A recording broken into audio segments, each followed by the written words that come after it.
Binge the full week of The Ray Taylor Show ad-free over at inspireddisorder.com/plus. This is The Ray Taylor Show.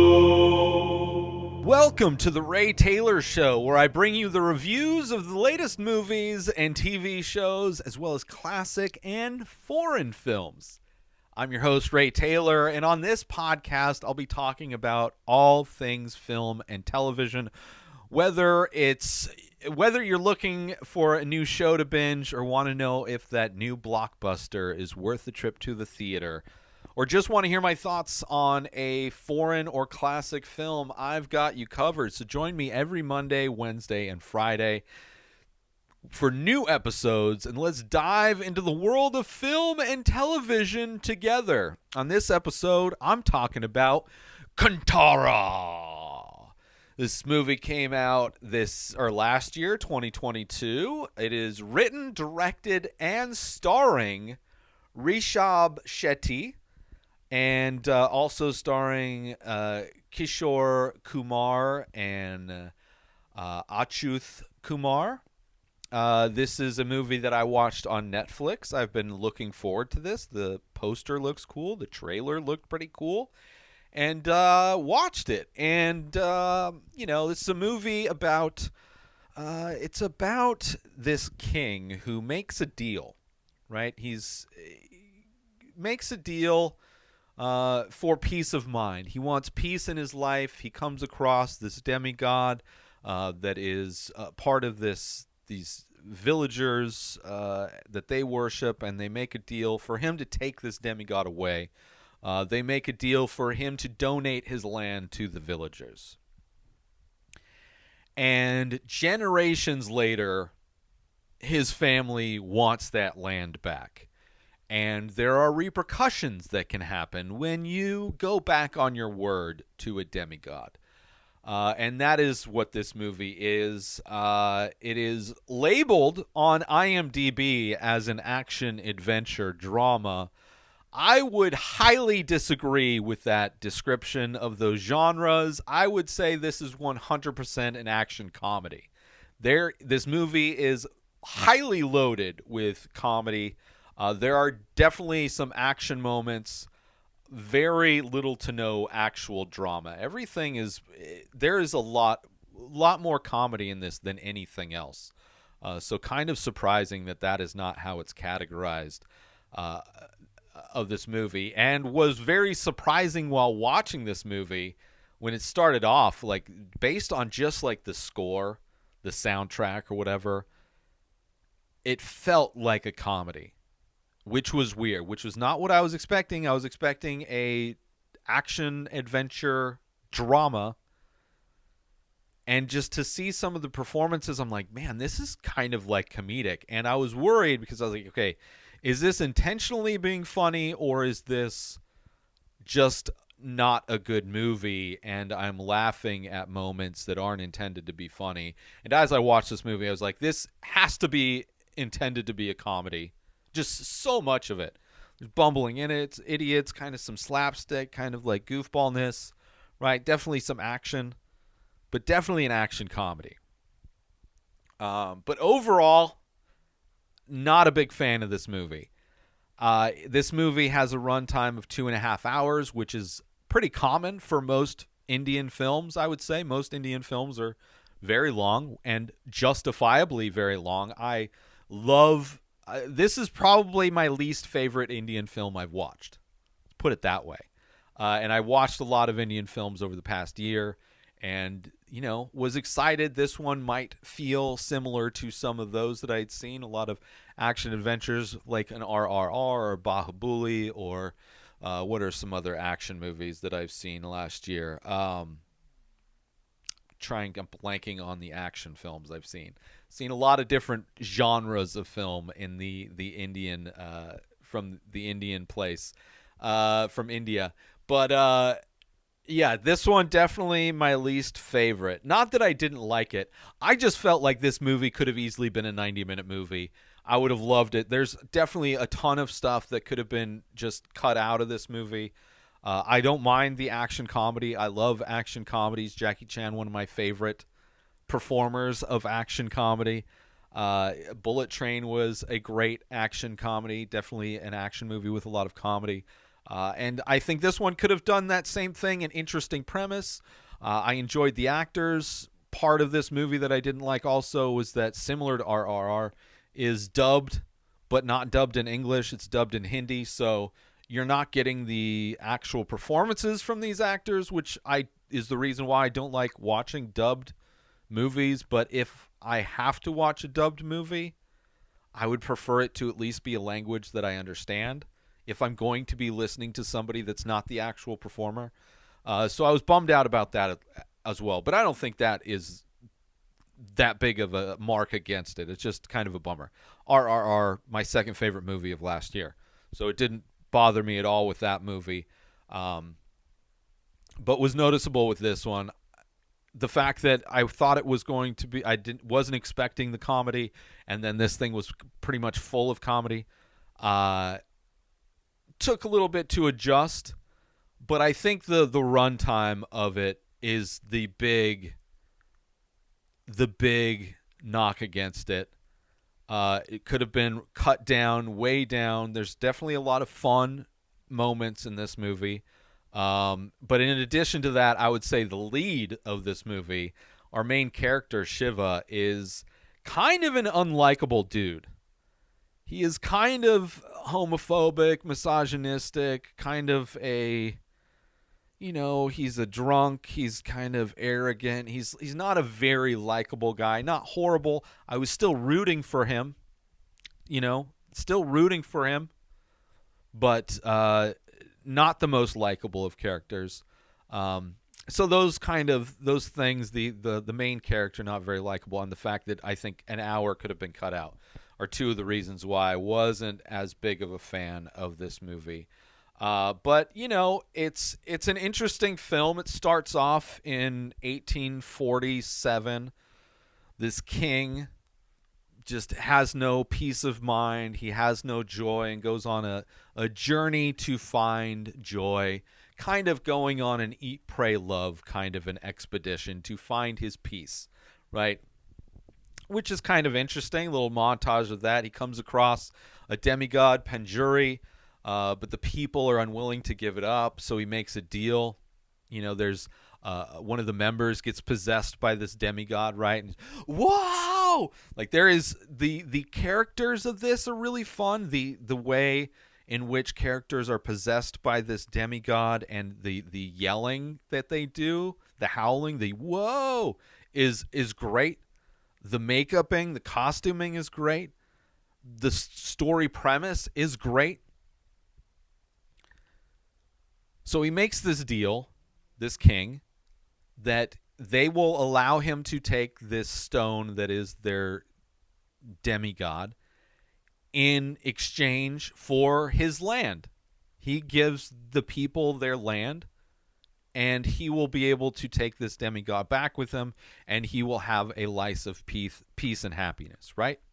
That's your deal. If you ever break this deal, then you will have to answer to Gulaga, right? Which is the compatriot of the demigod, right? So already setting up that, okay, clearly this guy is going to, somewhere down the line, somebody's going to go back on this deal, and we're going to see this Gulaga guy get his revenge, right? That's kind of the premise of this movie. I'm stoked. I'm like, fine, okay, let's do that. The guy goes back to his home. He's happier bringing this demigod back with him because he finally has peace of mind, happier than he was when his son was born, right? He's joyous. They have this celebration, all of these things, right? And then it jumps to 1970, right, where they have the family, the same family of this king. One of the members wants their land back, right? Because obviously it's worth a lot of money, but they know what will happen, right? It's been passed down. They know they can't do that. It's during this festival that's honoring this demigod, right? And when he goes to the performer to ask, this is just the setup of this movie, right? I don't think I'm really spoiling much. Beautiful costuming, all this stuff, the festival, interesting. right? How they're honoring this god, this god.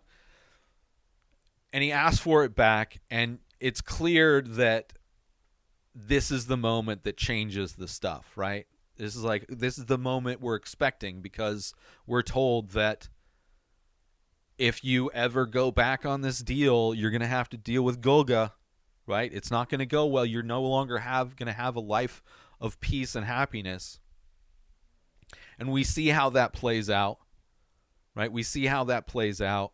Let's take a quick break right now to talk about, are you a fan of original artwork and live events? Look no further than the Many Faces series by Ray Taylor and the weekly live stream over at youtube.com/inspired disorder. This ongoing series explores the endless possibilities of the human face through abstract ink paintings on paper, capturing unique expressions of emotion, mood, tone, and energy in just a few minimal features. Join me every Thursday at 4:20 Pacific Time as I paint live. Follow the Many Faces series and discover the endless possibilities of the human face. Don't miss out on this opportunity to be part of the action and own a piece of original artwork by me, Ray Taylor.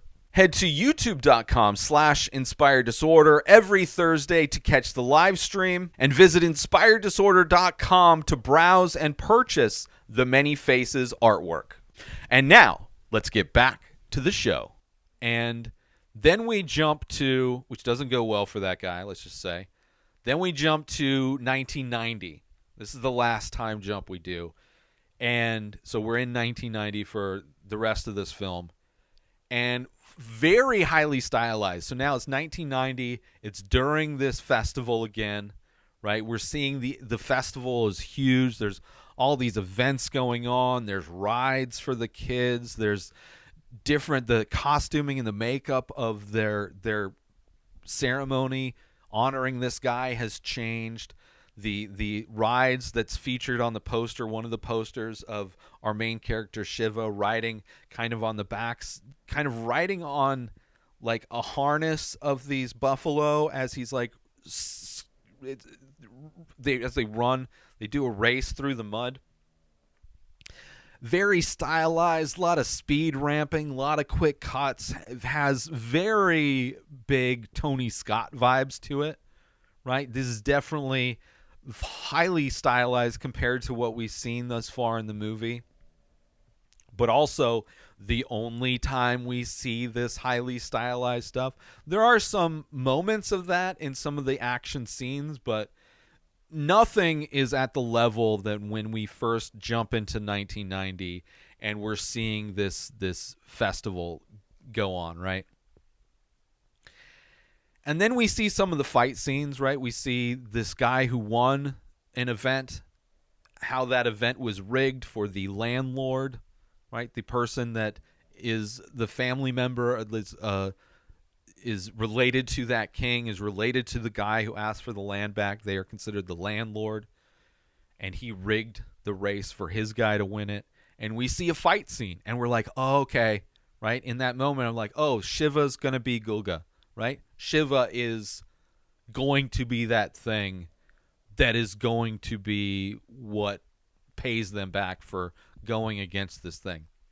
And you see the fighting style, which feels very pro wrestling, kind of a bummer, right? Not kind of messy, kind of sloppy. It has hints of like Muay Thai, hints of wrestling, hints of like Kung Fu, right? Flying headbutts, jumping kicks, things of that nature, some throws, but very sloppy. It really feels like a pro wrestling type of a choreography and situation, which isn't horrible, but compared to action movies, fighting styles in movies, even like RRR, there's some hand-to-hand combat, but it's definitely like trying to be stylized in a way, but not really nailing the actual styles that I think it's trying to emulate, right? And I used to be a huge MMA fan, so I've seen legitimate fighting. I've seen plenty of action movies, and some of the action in this is kind of more pro wrestling, which some people might take as an insult. Some people like pro wrestling. I'm not a big fan of that. I'm not just it. This has that feel though. That style where there's a lot of in pro wrestling, there's like it hints at like legitimate things, but is done in a way that is more theatrical than authentic. Just something I noticed watching this movie. One of the things because I'm watching an action, I judge every action movie. When I see a fight scene, I was like, okay, I'm judging this fight scene. Not that it was horrible, it's still good, but definitely soon after I realized that this is a comic. This is a comedic movie. So many comedy moments, a lot of action comedy type of stuff. You're also seeing what life is like for these people now that their land has started to be taken back from this landlord, right? People aren't allowed to. It's kind of a triangle of situations going on. You have the villagers that want to have access to their land that they were given in exchange for the demigod. You have the landlord, who is the ancestor of the king, who is trying to get that land back. And then you have the government, who is trying to protect this forest as, a reserve, right? And in a lot of ways, the landlord is using the government as a way to push people out and get rid of them so he can get that land back, right? It's kind of playing one against the other type of a thing, which is an interesting dynamic, right? Comes together interestingly at the very end, but there's a lot of stuff in the middle from where we're introduced to things to where things actually start getting going. There's a lot of things that just I don't feel need to be there. There's some cool tree houses as well that I thought were cool. We see Shiva, kind of a prick, right? Our main character. He sucks up to the landlord. The landlord kind of, even though he screws him over by rigging the competition, he still like gives him whiskey and just gets him drunk to kind of pacify him. I think he knows that this guy could be a big problem, so he tries to keep him on his good side. The love story in this movie I felt was pretty weak. Every Indian film there has to be a love story. I feel like this is the weakest love story that I've seen. Just a lot of things that could have been cut. The stylized filming that was interesting when we first jumped to 1990 just completely disappears. Aside from a couple of the action scenes later on in the movie where it's some more slow-mo stuff, some interesting things visually, for the most part, it is completely abandoned. So tone, like in that way, feels very uneven. But I do want to talk about spoilers of this movie. I don't feel like I've really spoiled that much aside from just kind of setting us up to what happens in 1990, where we're at in 1990. The bulk of this movie takes place in 1990 between Shiva and the landlord and the government, the Forest Service. So I'm going to be spoiling things, so spoiler warning from this point on. It's not a horrible movie. I'm sure there's people that like it. It would have been better if there was more action. It just would have, all you had to do, either fill it with more action or cut out an hour of that movie. It doesn't need to be 2.5 hours for what it does. It's just a lot of just kind of point. You don't really need that love story. You don't need to see him hanging out with his buddies doing their thing, really. It just, I don't know. You could have set a lot of that stuff up really quick. But spoilers from here on out.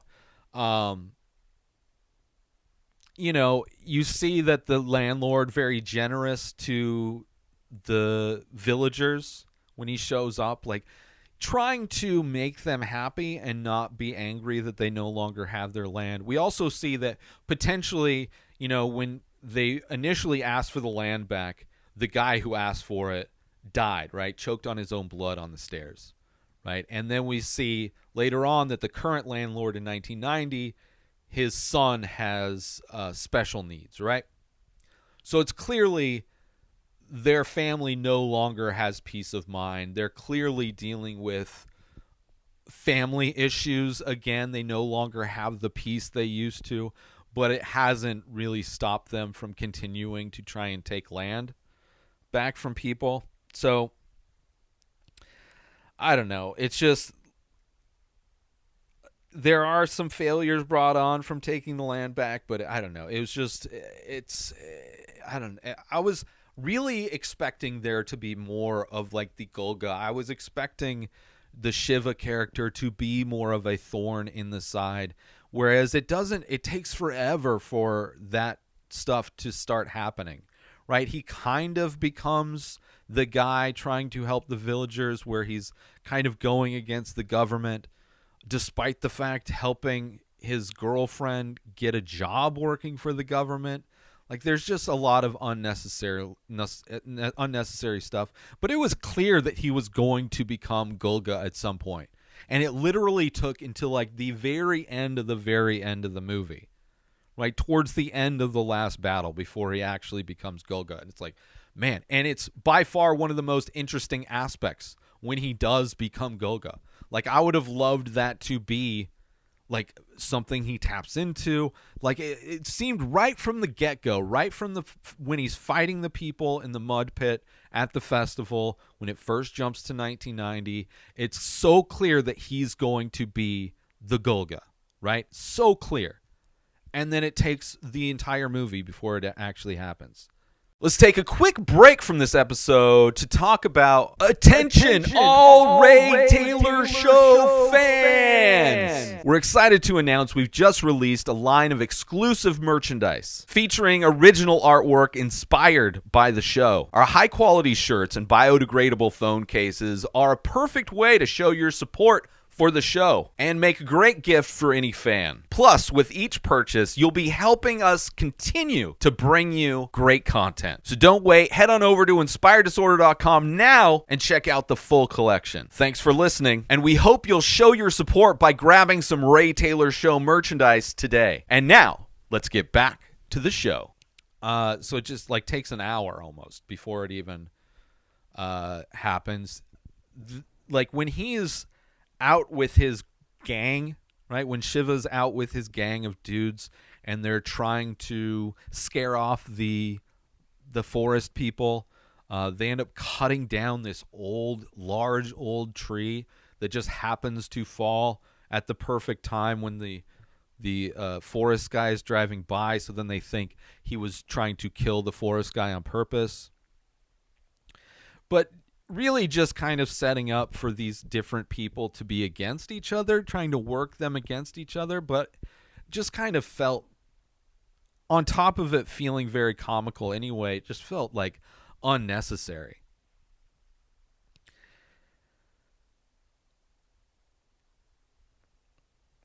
But, towards the end, there are some good fight scenes. I mean, the fight scene at the festival was okay.